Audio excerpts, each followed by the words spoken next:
Hey, Dwight.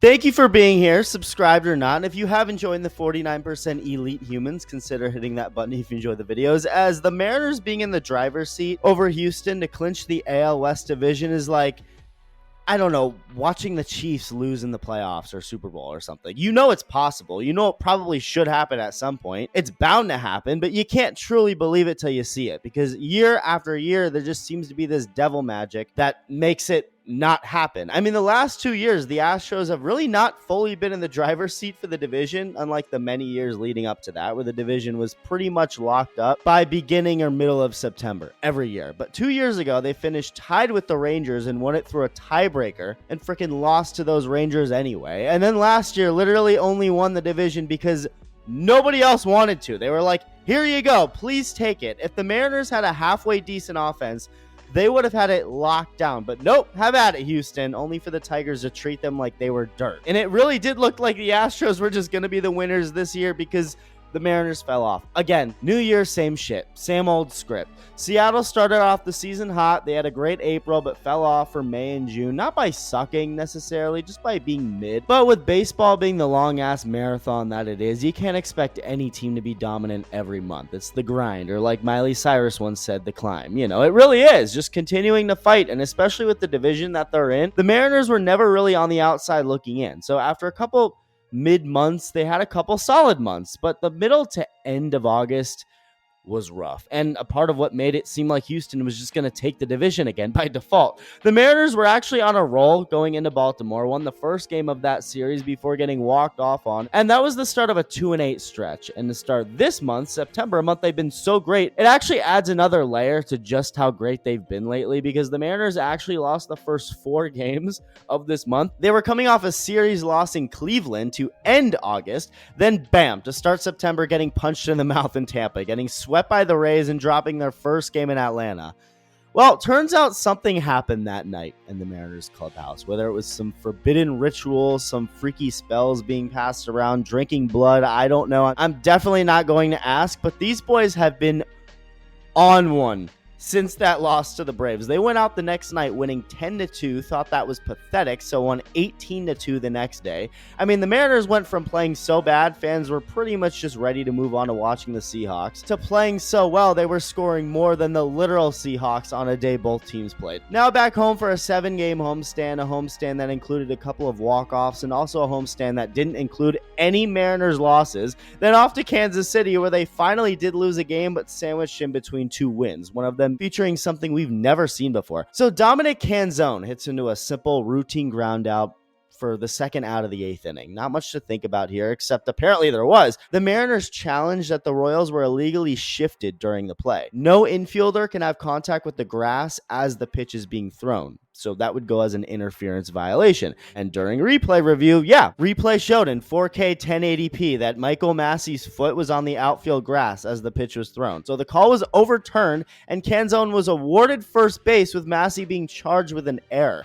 Now, yes, this may seem like almost a petty thing for Dan Wilson, the Mariners manager, to challenge, but hey, it's a rule for a reason, and this was also a 1-run game when it happened. It's not like they were up by 10 runs. They wouldn't have cared otherwise. You need every advantage you can possibly get, like a base runner on first base late in a game that ended up coming all around to score on a 2-out JP Crawford double. Without the Mariners challenging this, that run doesn't score. Royals didn't end up scoring at all anyway, but that's still an important insurance run. And up next, off to Houston to face an Astros team that just swept the Texas Rangers out of the playoffs. Basically knocked them out. They're 100% out now, but that was pretty much the final blow to that team. And going into this latest series, the Mariners and Astros were deadlocked for the division. Obviously, can't really be said enough how important this series was. Julio Rodriguez knows. I don't know how he hit this pitch, especially how far he hit it. Maybe the witch potion or blood. Again, not going to ask. Bottom line is he found a way. This goes to the back of the Crawford boxes. 1-0 Mariners. This game was home run derby for Seattle. I mean, at least they were nice about it. They hit all these homers with nobody on base, including Victor Robles, who has been through a lot this year. Bro practically died back in April while making a catch, tried to take someone else's life a few months later, later, was suspended 10 games and had it reduced to 7, probably because he showed empathy. He didn't regret making that catch in San Francisco, though. Bro said, "I have no feeling in my fingers or penis,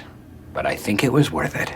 Well, he's back, hitting his first home run of 2025 in style off the Tyrese Halliburton sign Houston has up for some reason. Then the biggest maniac in baseball smacks one in a right. He's been having a real nice season, and so is Brian Mother Flippin' Woo. 5 innings, no runs, 1 hit, 7 strikeouts. The Mariners bullpen takes it from there. Andres Munoz locks it down. Astros get just 3 hits on the whole night. The Mariners even had a couple of errors. They felt bad and wanted this thing to at least be interesting. The Astros did not care for that. That was for Game 2. Although at first, Game 2 just looked like an even more dominating version of Game 1. Julio works a 2-out walk, steals his 28th bag of the year before scoring on this bullet off the bat of Suarez for a double. Josh Naylor leads off the second with a base hit, steals his 28th bag of the year, his 17th with the Mariners, and in case you forgot or just didn't know, maybe you're new to baseball, and if so, welcome. This drunk-ass sport is crazy. He was traded to the Mariners 2 months ago. He spent the first almost 4 months of this season with the Arizona D-bags and stole some bases with them,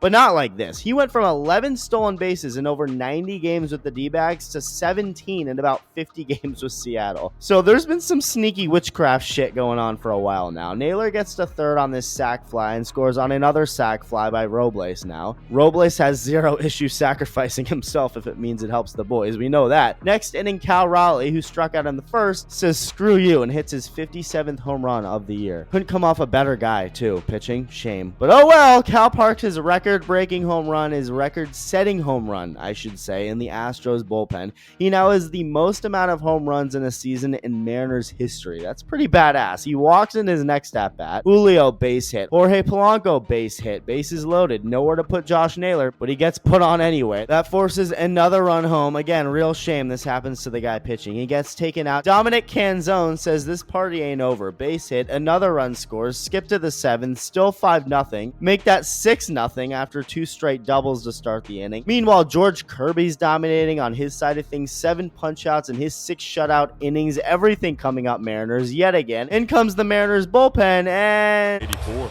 Jeremy skies one to left field. Pretty well hit. Near the wall. Looking up. Slam! JP3! Shit. This thing's an actual game now, especially in the 8th. Astros put runners on 2nd and 3rd with just 1 out. They have the tying run right there in scoring position. Yainer Diaz sit down. He strikes out on 3 pitches. Out goes Bizardo. In comes Gabe Spear, the lefty, to get Jesus Sanchez, but the Astros say checkmate and bring in Christian Walker, the right-handed hitter. Don't matter. He goes down on 3 pitches too. See ya. On to the 9th. It's still 6-4. Astros weren't done making this interesting. Andres Munoz in the game. He nails Jake Myers to lead it off. Not ideal, but this is Zach Cole, the rookie, who's been awesome in the 7 minutes he's had in the big league so far.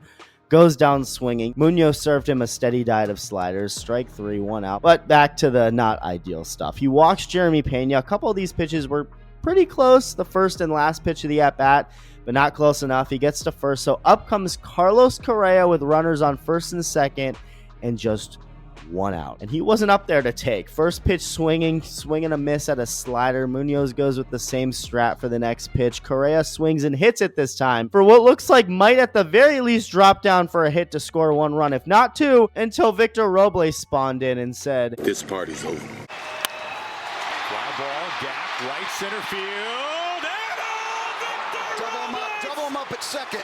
Victor Robles makes the catch. Yes. And that is the ball game. Oh. The biggest series win in a lifetime for the Mariners. Think it's easier? Victor Robles, strap a cape on that man. chills. This is cinema right here. Whoever in the MLB script writing team wrote this part in deserves a raise. Holy crap. I wonder what this exchange was all about between Josh Naylor and I think the second base umpire. This is kind of weird. It was like Naylor told him to F off or something, and the umpire just ran away. I don't know. Anyway, there's still one more game to go, a game that was still important for both teams, but especially important for the Astros now, because obviously if you lose, you're 3 games back with 6 games to go, and these two don't play anymore in the regular season after this. So you'd have to rely on Seattle to lose to even have a shot. So it's so vital to bring this down to 1 game back with 6 games to go, except the Mariners told them to go themselves. 3 straight singles kick off the second inning with 1 out. Victor Robles works a walk. 1-0 Mariners. JP Crawford says smash. Grand slam. Just like that. It's 5-0 Mariners. They weren't done. They had more to say. Randy Arozarena base hit. Now Cal Raleigh, who already went deep from the right side in game 2. How about the left now? At least JP was nice about giving the Houston fans a souvenir. Cal was like, screw all of you. He hits this into the one part of the stadium where fans can't get it. His other home run was also in the bullpen, so also something the fans couldn't get, which is actually how he got that ball back. The Astros bullpen catcher after the game gave it to him, so that was nice. Well, now it's 7-0 Mariners, just like that. That is all they needed. Logan Gilbert goes 6 strong innings. Astros have 3 separate innings where they get 1 run. Considering you're down 7, it's going to take a little bit more than that. And Matt Brosh, another solid reliever for Seattle this year, officially seals the deal, completes the sweep. The Mariners end this series and leave Houston up 3 games on the Astros for the division. Now, to put into perspective how big of a deal this is, the last time the Mariners won a division, I wasn't born yet. Blockbuster was thriving. The words Wi-Fi password had never been uttered in history. Bill Cosby was just a stand-up gentleman to the public. Yeah, it's been a little bit. We're right there. All it takes is a couple more wins and or a couple more Astros losses, and not only will a long-awaited Mariners division win happen, but the Astros' current 8-year streak of winning the division will simultaneously end. It's like poetry, so if they rhyme, every stanza kind of rhymes with the last one. Let me know your thoughts, and thank you for watching. Love you. Bye.